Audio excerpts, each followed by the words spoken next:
বলো, কিছু ডাউট আছে কিনা বলো। কোনো কিছুতে ডাউট আছে? কোনো কিছু স্যার একটা দিয়ে? হ্যাঁ, বলো বলো। হ্যালো। হ্যাঁ, বলছি আলাউদ্দিন খলজির ওই বাজার দর নীতিটা একটু বোঝাবেন, ওই একটু কনফিউজড হচ্ছে। তার আলাউদ্দিন খিলজির যে বাজার ব্যবস্থার মধ্যে, যে আলাউদ্দিন খিলজিকে প্রথম দিল্লি সুলতান বলা হয়, যিনি রাষ্ট্রীয় নীতি হিসাবে আর্থিক বিষয় নিয়ন্ত্রণ করেন। মিনিংটা কি? রাষ্ট্রীয় নীতির হিসাবে আর্থিক নিয়ন্ত্রণ করার অর্থ যে আগে কি হতো, রাজা যে হতো বা যে সুলতান হতো, তার এত মানে প্রয়োজন হতো না যে মানে সাম্রাজ্যের মধ্যে তার যে লোকেরা কেমন আছে না আছে তার জেনে অসুবিধে নেই। ফলে অর্থনৈতিক বিষয়ের জন্য তারা কোনো না মিনিস্টার, কোনো মন্ত্রীকে দিয়ে দিত, বা সেই মন্ত্রী যা কন্ট্রোল করার করতো। কিন্তু আলাউদ্দিন খিলজি প্রথম এটা বুঝেছিল যে এই টাকা বা এই জিনিসটাকে মেনটেন করার সব থেকে বেশি প্রয়োজন। কেন? কারণ যদি বাজার ব্যবস্থাকে নিয়ন্ত্রণ করা যায়, তাহলে কি হবে, কম বেতনে বেশি লোককে কাজে নিযুক্ত করা যায়। ভেবে দেখো, আজকে আমাদের এত কষ্ট হচ্ছে কেন? কারণ জিনিসপত্রের দাম বেশি। তুমি বলো না, তোমাকে যদি 5,000 টাকা স্যালারি দেওয়া হয়, কিন্তু জিনিসের দাম যদি খুব কম হয়, তোমার থাকতে অসুবিধা হবে না। ঠিক আছে, কিন্তু যদি জিনিসের দাম অনেক বেশি হয়, তখন সেই 5,000 টাকা তোমার পক্ষে, মানে সেই টাকায় সংসার চালানো তোমার পক্ষে কষ্টকর হয়ে থাকে। সেই কারণে আলাউদ্দিন খিলজি প্রথম রাষ্ট্রীয় নীতি হিসাবে আর্থিক বিষয় নিয়ন্ত্রণ করতেন, কারণ তিনি এটা মানে বুঝেছিলেন। এই জন্য ফার্স্ট 1303 তিনি প্রথম কি করেছিলেন? চিত্তোর অভিযান করেছিলেন। সেটা আমি জানি, চিত্তোরে আমাদের হচ্ছে পদ্মাবতী, তো তার বিরুদ্ধে। তো প্রথম চিত্তোর বিজয়ের পরে, চিত্তোর বিজয়ের সময় একটা প্রবলেম হয়েছিল। প্রবলেম কি? একটা দীর্ঘদিন চিত্তোরের বাইরে আমরা দেখেছি কি করেছিল, যাকে বলা হয় ঘাঁটি, মানে তার বাইরে নজরবন্দি, মানে কেউ কোথাও যেতে পারবে না। ফলে একটা দীর্ঘ সময় চিত্তরের বাইরে অপেক্ষা করতে হয়েছিল। ফলে সেই সময় থাকার জন্য, এবার এমনি এমনি তো থাকলে হবে না, খাবার দাবার খেতে হবে। ফলে সেই জায়গায় জিনিসপত্রের দাম প্রচুর বেড়ে গেছিল, বা খাবারের সংকট দেখা দিয়েছিল। ফলে এবার জিনিসপত্র কিনতে হবে বা এই করতে হবে। সেই কারণের জন্য প্রথম আলাউদ্দিন খিলজি সেখানে বুঝেছিল যে সাফিসিয়েন্ট পরিমাণ বাজারে জিনিসপত্র না থাকলে একটা সেনাবাহিনীকে মেনটেন করা খুব কষ্টকর ব্যাপার হবে। সেই কারণে চিত্তোর বিজয়ের পরে তিনি প্রথমবার যে বাজার ব্যবস্থার উপরে হস্তক্ষেপ করেছিলেন। তো দ্রব্যমূল্য নিয়ন্ত্রণের জন্য তিনি প্রথম রেশনিং ব্যবস্থা চালু করেন। এখন আমাদের দেওয়া হয় রেশন। তো রেশনের ফলে কি হবে? রেশনে কি হবে, একটা জিনিসের দাম এর বেশি হতে পারে না। তাহলে যখনই এর একটা কন্ট্রোল লিমিট হয়ে যাবে, সঙ্গে সঙ্গে কি হবে, সাধারণ মানুষ কম বেতনে কাজ করবে। যার বর্ণনা আমরা পাই কোথায়? জিয়াউদ্দিন বরানির তারিক ই ফিরোজ শাহী গ্রন্থ। আমরা জানি জিয়াউদ্দিন বরানি তার বিস্তার চালু করেন, এর বিস্তারিত বিবরণ আমরা তারিক ই ফিরোজ শাহীতে পাই।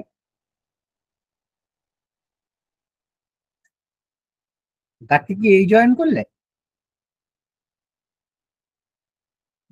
মাঝখানে জয়েন করে চলে গেছিলে নাকি? এটা একটা ডাউট কি হয়েছে, ডাউট ডিসকাস করছি। তো আমির খসরুর খাজানুল ফুতুতে তিনি আলাউদ্দিনের এই বাজার ব্যবস্থাকে তিনি প্রশংসা করেছেন। আর জিয়াউদ্দিন বারানি এটাই বলেছেন যে মঙ্গল আক্রমণের জন্য একটা বিশাল সেনা রাখতে হয়েছিল, কম সেনা আর বেতনে এটা সম্ভব হয়েছে। আমির খসরুর একটা ভালো মন্তব্য ছিল বাজার দর নিয়ন্ত্রণ। তো কিভাবে বাজার দর নিয়ন্ত্রণ করতে হয়? একটা মার্কেট, সেই মার্কেটের একজন প্রধান থাকা দরকার। সে কি করবে, সেই মার্কেটের মধ্যে কেউ কম দামে জিনিস বিক্রি করছে না বেশি দামে বিক্রি করছে না, সেই দামের মধ্যে যে রাখছে কিনা, সেটা দেখাটা খুব দরকার। সেই জন্য বাজারের যে হেড ছিল তাকে বলতো সাহানা। তো এরকম অনেকগুলো বাজার হতো, এরকম না সবজি বাজার, এরকম 3-4 জায়গায় হতো। তোমরা দেখবে কাছাকাছির মধ্যে অনেকগুলো বাজার থাকে। প্রত্যেক বাজারের হেডকে বলা হতো সাহানা। আর এই সাহানার যে হেড হতো তাকে বলা হতো সাহানা ই মান্ডি। সাহানার যে হেড হতো তাকে বলা হতো সাহানা ই মান্ডি। এবার এই পদে, সাহানা ই মান্ডি পদে নিযুক্ত ছিল আম মালিক কাবুল। তবে মালিক কাবুল ছিল সেই সময় সাহানা ই মান্ডির একজন নিযুক্ত ব্যক্তি। এই সাহানা ই মান্ডি কখনো কখনো বিচারেরও কাজ করতো। বিচারের কাজ কখন করতো? কেউ যদি বেশি দামে জিনিস বিক্রি করে, ফলে তাকে তো শাস্তি দেওয়ার প্রয়োজন রয়েছে। সেই উদ্দেশ্যে সেই উদ্দেশ্যে কি হতো, রাখা হয়েছিল সারাই ই আদাল। সারাই ই আদাল হতো যখন এই সাহানা মান্ডি বিচারের কাজ করতো। আর এই প্রত্যেককে কন্ট্রোল করার জন্য একটা মিনিস্টার দরকার। আমাদেরও দেখবে অর্থমন্ত্রী একজন থাকে, অর্থ সচিব হয়, অর্থ দপ্তরের অনেকে থাকে, কিন্তু সবার উপরে একজন হেড থাকে, সে হচ্ছে মিনিস্টার বা মন্ত্রী। তো সেই মন্ত্রী কে হতো? মন্ত্রী হতো দেওয়ান ই রিসালত। পাশেই লেখা আছে দেখো বাণিজ্য মন্ত্রী। তাহলে বাণিজ্য মন্ত্রী হতো দেওয়ান ই রিসালত। এবার আলাউদ্দিন খলজি এই পদে নিযুক্ত করেছিল মালিক ইয়াকুব।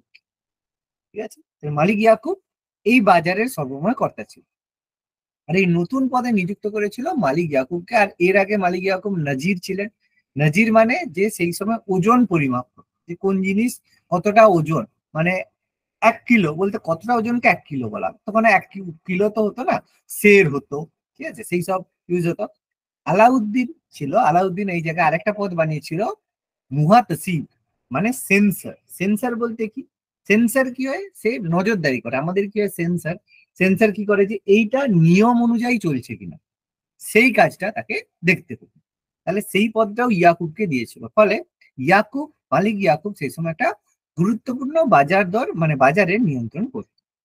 আর দেওয়ানি রিসালাত দিয়েছিল মন্ত্রী, তার কি ছিল? বণিক বণিক শ্রেণীকে নিয়ন্ত্রণ করা, যারা বণিক রয়েছে তাদেরকে নিয়ন্ত্রণ করা, আর অর্থনৈতিক নিয়মাবলী প্রয়োগ করা, যে কে কত দামে বিক্রি করতে পারবে সেগুলো। তো জিয়াউদ্দিন বারানি এই জন্য বলেছে যে বৃষ্টির অনিয়ম হলেও দিল্লিতে তো এই সময় কোনো ভূমিকম্প হয়নি, কারণ বাজারের মধ্যে সমস্ত কিছু সঠিকভাবে সার্কুলেট হতো। কিন্তু আলাউদ্দিনের বাজার ব্যবস্থা এতটাই স্ট্রিক্ট ছিল সেই জন্য, এবং সেখানে কেউ কোনো ঘুষ নিতে পারতো না। যে ঘুষ নিত সঙ্গে সঙ্গে তার মৃত্যুদণ্ড অথবা তাকে বড় ধরনের শাস্তি দেওয়া হতো। সেই কারণে তার মৃত্যুর সাথে সাথে যারা, মানে যাদের ব্যবসার মধ্যে মানে যারা চুরি করতে পারছিল না, তারা কি করলো, এই যে ব্যবস্থাকে সঙ্গে সঙ্গে অবসান ঘটিয়ে দিয়েছিল। তাহলে আবার সেই করাপশন চালু হয়েছিল। আর মোস্ট করাপশন কার সময় হলো? গিয়াসুদ্দিন, আমাদের চলে গিয়াসুদ্দিন তুগলক। গিয়াসুদ্দিন তুগলক নয়, আমাদের ফিরোজ শাহ তুগলকের ফিরোজ শাহ সময়। তুগলক। হ্যাঁ, সবচেয়ে বেশি যাকে বলা হয় যে ওই মানে টাকা চুরি, মানে এইসব ব্যাপার সেই সময় হলো। ঠিক আছে, ক্লিয়ার? বোঝা গেছে? হ্যাঁ স্যার। বলো, আর কিছু ডাউট কারো করতে গিয়ে?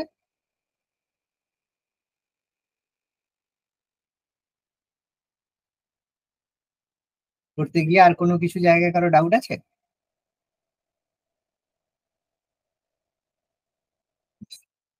ঠিক আছে, তাহলে শেষতম পেশোয়া দ্বিতীয় বাজিরাও। ঠিক আছে, নেক্সট।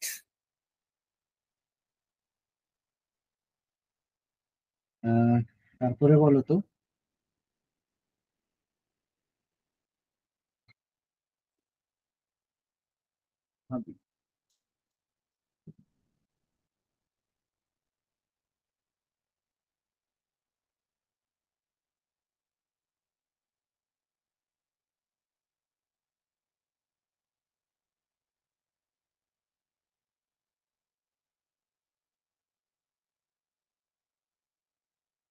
নেক্সট কোশ্চেন, যে আহ,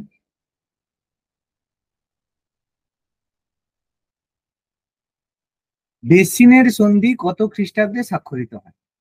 1802। 1802। 1802। আচ্ছা, বলো তো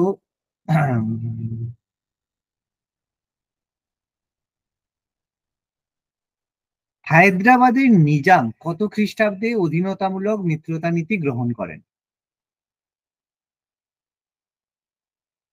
নিজাম প্রথম গ্রহণ করেছিল আমরা জানি, প্রশ্নটা হচ্ছে কত খ্রিস্টাব্দে? 1758-তে। 1758। 1798। 98, ঠিক আছে, 1798। ওকে, নেক্সট বলো তো।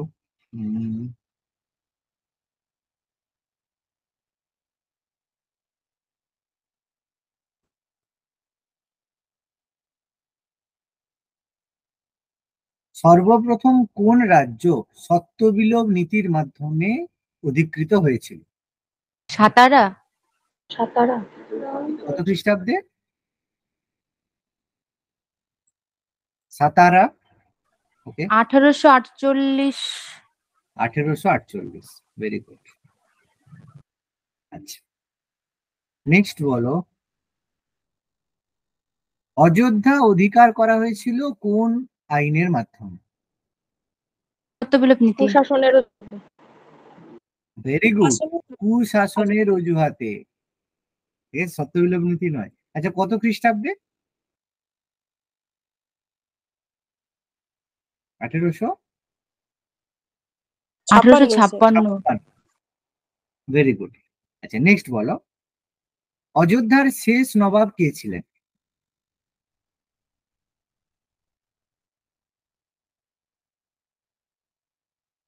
বলো, যাকে নির্বাসনে পাঠিয়েছিল। বলো, এটা তো সহজ কোশ্চেন। নির্বাসনে পাঠিয়েছিল কাকে বল? সে আমাদের এখানে বিরিয়ানি বাহাদুর introduce শাহ। করেছিল। না, বাহাদুর শাহ বাবা মুঘল শাসক। দ্বিতীয় নাম ভুলে গেছো? ওয়াজিদ আলী শাহ, মনে পড়ছে? হ্যাঁ স্যার। ওয়াজিদ আলী শাহ ভুলে গেছো? আচ্ছা, ওয়েস্ট বেঙ্গলে বিরিয়ানি বলা হয়েছে, তিনি ইন্ট্রোডিউস করেছিলেন। ঠিক আছে। আচ্ছা, নেক্সট এবার বলো,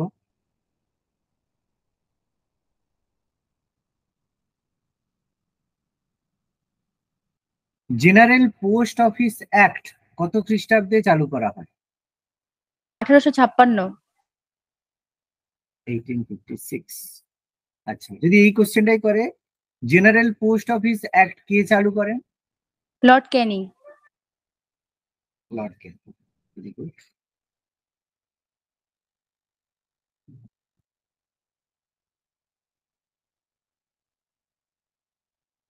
লর্ড ক্যানিং।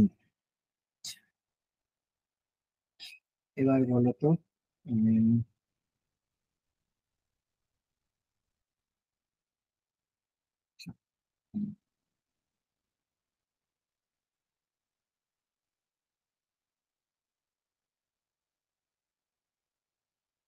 আচ্ছা, এবার বলো প্রথমে,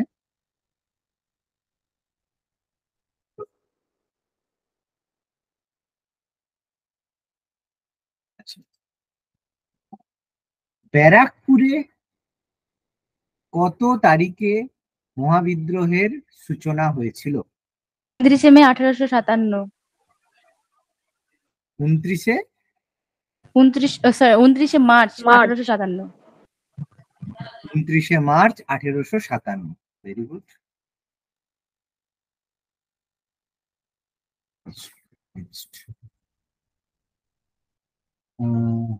আচ্ছা, বলো, মহাবিদ্রোহের প্রথম শহীদ কে ছিলেন? মঙ্গল পান্ডে। মঙ্গল পান্ডে। মঙ্গল পান্ডে। আচ্ছা, এটা বলো তো, আহ মহাবিদ্রোহের কারণ হিসাবে কার্তুজ রাইফেল কোন কোম্পানি তৈরি করত?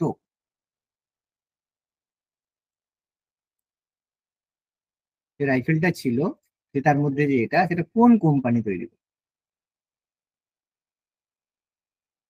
East India company. না, একদম নয়। জানি তো ওটা ভাববে, এটা নয়। অপশন দিতে পারি।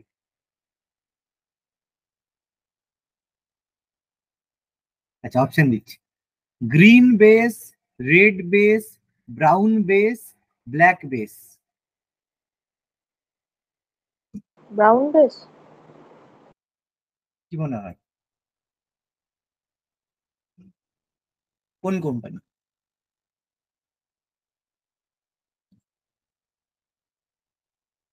অ্যান্সার হচ্ছে ব্রাউন বেস। এটা তোমরা জানতে না?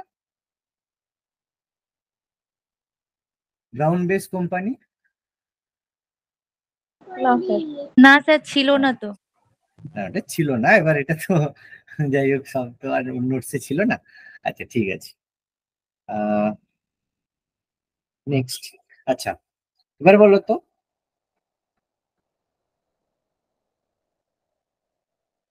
মিরাটে কত খ্রিস্টাব্দে, মানে কত তারিখে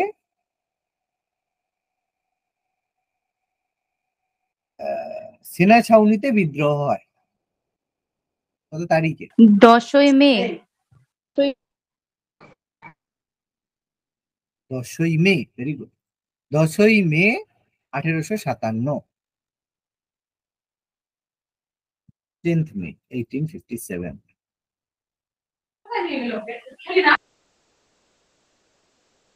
আচ্ছা, নেক্সট এবার বলো তো। আচ্ছা,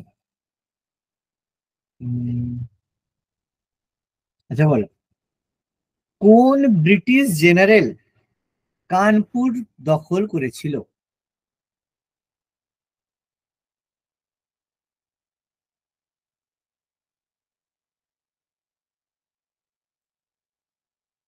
সেম কোশ্চেন আরেকটা আসবে, সেটা হচ্ছে দিল্লি, এটাই বলতে হবে। কানপুর কে দখল করেছিল, দিল্লি কে দখল করেছিল?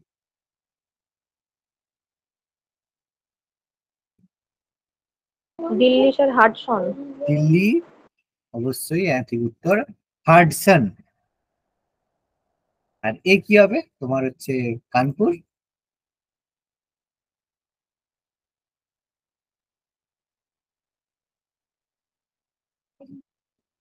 ইম্পর্টেন্ট কিন্তু অ্যান্সার কলিন হচ্ছে ক্যাম্পবেল হবে কি? হ্যাভলক, মনে আছে? আচ্ছা, ক্যাম্পবেল হয়, কিন্তু ক্যাম্পবেল হচ্ছে রিগেন, মানে তোমার হচ্ছে, হ্যাঁ এটা তুমি দুটোই করতে পারো, ক্যাম্পবেল দুটোই হবে। কারণ প্রথমবার হচ্ছে কানপুর ক্যাপচার করেছিল হ্যাভলক, তারপরে সেকেন্ড টাইম ক্যাম্পবেল, দুটোই হবে অ্যান্সার, ঠিক আছে? দুটোই তো, দুটো অপশন দিলে তখন গন্ডগোল হয়ে যাবে, কিন্তু অ্যান্সার কিন্তু দুটোই ঠিক। এবার বলো দেখি। উম,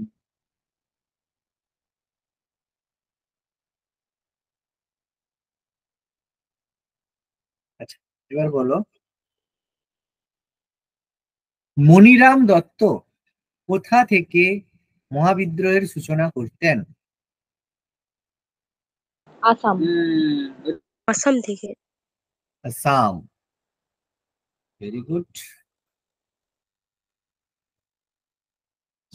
নেক্সট বলো তো, মহাবিদ্রোহের বাঘ কাকে বলা হয়? বিহারের কুনওয়ার সিং। বিহারের কুনওয়ার সিং, ভেরি গুড। মেয়েরাই পড়ছে, ছেলেরা কিছু পড়েনি, শুধু শুনছি, শুধু শুনে লাভ নেই, উত্তর দিতে হবে। আচ্ছা বলো তো, নানা সাহেবের উপদেষ্টা কে ছিলেন?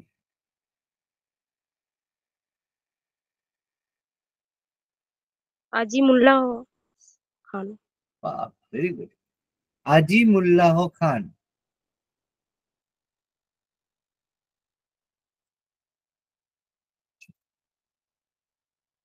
উম,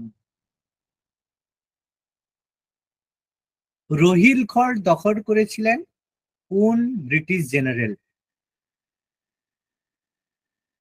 রোহিলখন্ড কি হবে?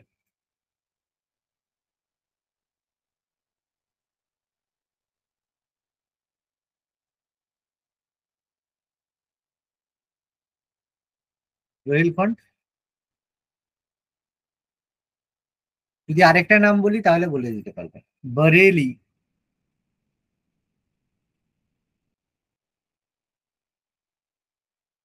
Colin Campbell.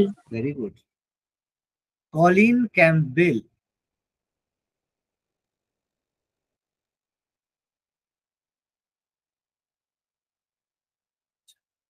যদি বলে রোহিলখন্ডের নেতৃত্ব দিয়েছিলেন কে? খান বাহাদুর খান খান। বাহাদুর খান।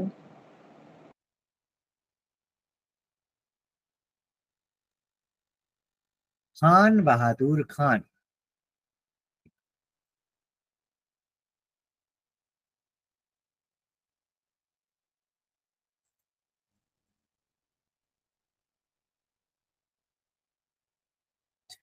এবার একটা প্রশ্ন বলো তো, মহাবিদ্রোহে সাহেবী আলম উপাধি কে পেয়েছিলেন?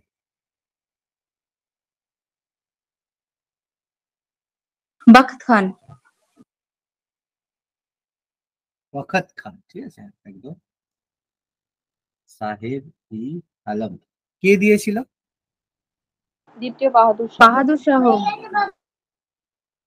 বাহাদুর শাহ। বখত খান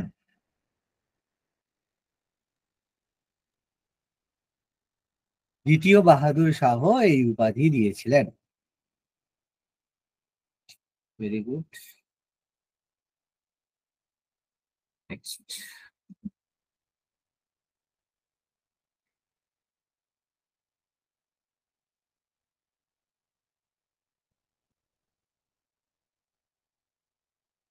অযোধ্যার বেগম কাকে বলা হয়?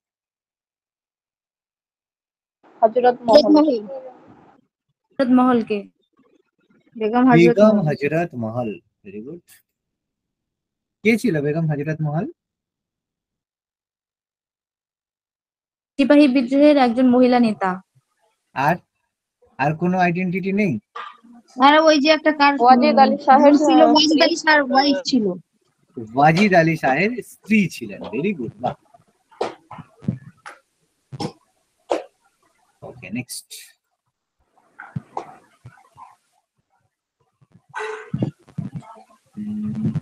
আচ্ছা, তাঁতিয়া টুপির আসল নাম কি ছিল? রামচন্দ্র পান্ডুরঙ্গ। রাম রাম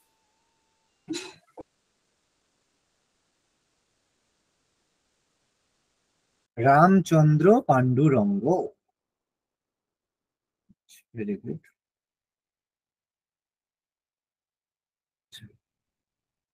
মহাবিদ্রোহের পরে কোন ব্যক্তি? হযরত মহল আর নানা সাহেব। শোনা যায়নি। মহল আর ওই নানা মহাবিদ্রোহের সাহেব। পরে নেপালে চলে গিয়েছিলেন কোন দুজন ব্যক্তি? শুনতে পাওনি? আরেকবার প্রশ্নটা বল। প্রথম বেগম হজরত মহল, আর নানা সাহেব। নানা সাহেব খান বাহাদুর খানও গিয়েছিলেন। Very good. নানা সাহেব, খান বাহাদুর খান। Yes, তিনজন। Very good. দুটো বলেছে, তিনটে বলতে আরো ভালো, কোনো সমস্যা নেই। নেক্সট।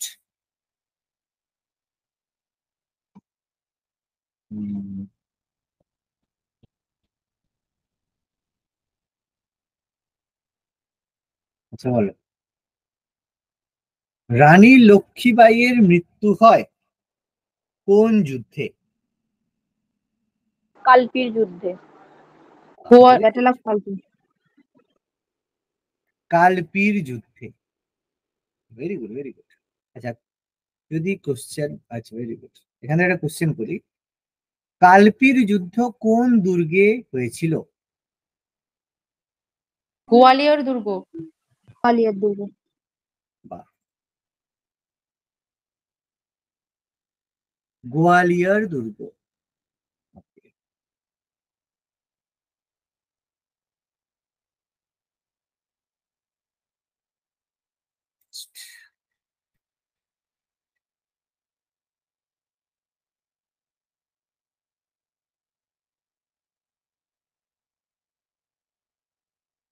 আচ্ছা, এবার বলো তো,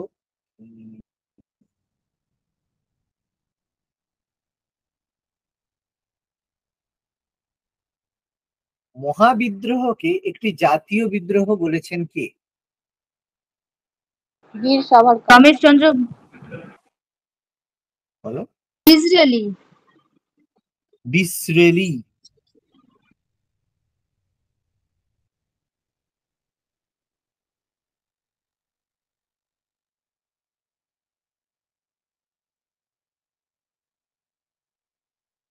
নেক্সট।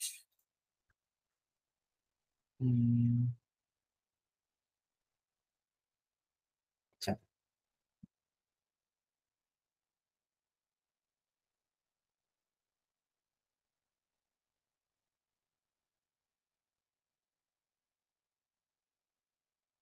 1858 খ্রিস্টাব্দে ভারত শাসন আইনের মাধ্যমে কোন পদের সৃষ্টি হয়েছিল?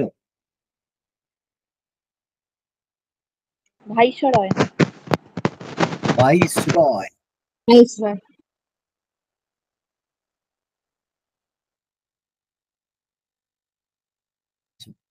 প্রথম ভাইসরয় কে ছিলেন? Lord Canning. Lord Canning. Viceroy ও আরেকটা পদ কি হবে?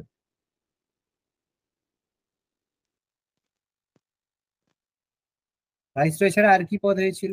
সচিব, সচিব না কি ছিল? ভারত সচিব, ভারত সচিব। আর যেটাকে আমরা সেক্রেটারি অফ স্টেট বলি। ঠিক আছে, ভারত সচিব বা secretary of state. Very good, দুটো পদই হবে। ওকে, আচ্ছা তাহলে প্রথম ভারত সচিব ছিলেন কে? Lord Canning. লর্ড ক্যানিং। আচ্ছা, প্রথম ভারত সচিব কে ছিলেন?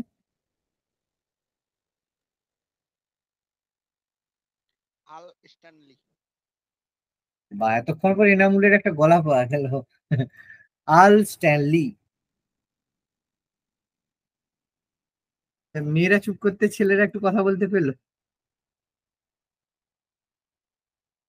আচ্ছা ঠিক আছে।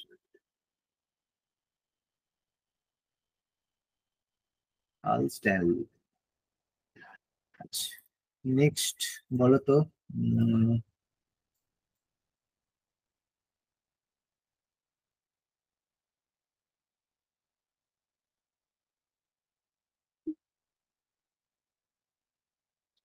আচ্ছা, এবার বলো পোর্টফোলিও ব্যবস্থা প্রথম চালু করেছিলেন কে? Lord Canning. Lord Canning. Dalhousie না, Lord Canning. Lord Canning. Lord Canning. Portfolio ব্যবস্থাটা কি ছিল মনে আছে? আলাদা আলাদা ডিপার্টমেন্ট, আলাদা আলাদা দপ্তর। দপ্তর। আলাদা আলাদা দপ্তরে ভাগ করে দেওয়া। ঠিক আছে, ভেরি গুড। সেটাকে বলা হয় পোর্টফোলিও। বাহ, ভেরি গুড। তাহলে পরবর্তী ক্লাস তোমার হচ্ছে বিভিন্ন উপজাতি বিদ্রোহ ও সমাজ সংস্কার আন্দোলন। ঠিক আছে, একটু বেশি থাকুক নাকি? হ্যাঁ স্যার, হ্যাঁ স্যার। একটু বেশি থাকুক, তাহলে ভালো করে পড়া হবে। এটা তাহলে পরের ক্লাসের এটা